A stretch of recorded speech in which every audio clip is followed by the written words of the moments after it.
Welcome back to Daybreak on this Thursday, October 27th. Time now 6:17.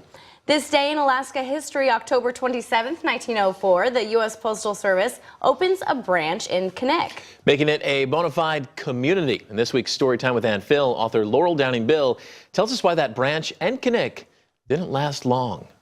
Knik's fate would be determined by the tracks, or lack thereof. Back in the day, the railroad opened up opportunities for towns between Seward and Fairbanks.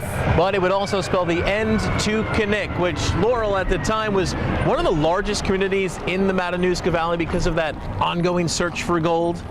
Thousands of prospectors had made their way into the Cook Inlet region in the late 1800s. They carved out primitive trails that connected settlements from the Cook Inlet on the south to the Talkeetna Mountains on the north, and then the Matanuska River on the east to the Susitna River on the west.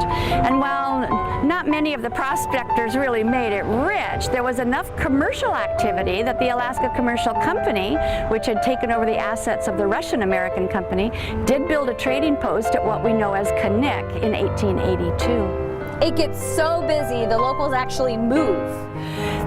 The old Knik, yes, the Dena'ina Athabascan natives had a settlement there going way back. Too many things were going on for them, so they even dismantled their St. Nicholas Russian Orthodox Church, and they moved across to what we now know as Talkeetna, and they called it the New Knik. Russian clergy, they had written in their journals about the native villages and what was going on and stuff, and showed that the villagers were quite entrenched in what we now know as the Old Knik. So discoveries of gold elsewhere would actually help the trading settlement of Knik grow even more.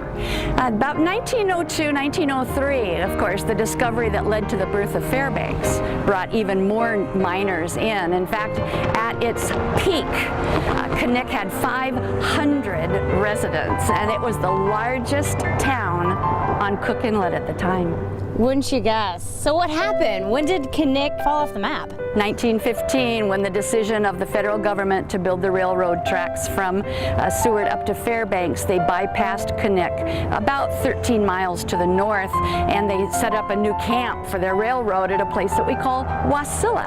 And so shop owners and the residents then moved to the new settlement.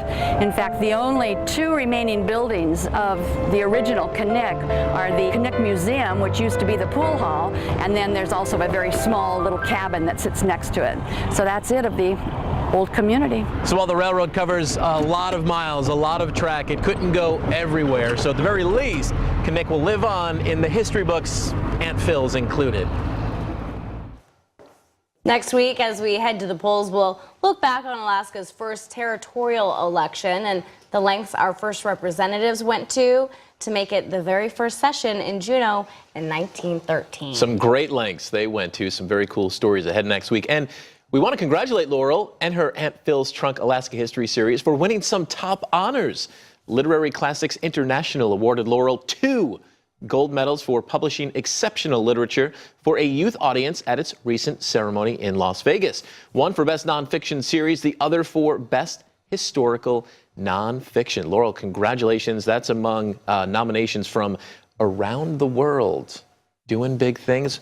We're so happy to have that partnership with her here on Daybreak.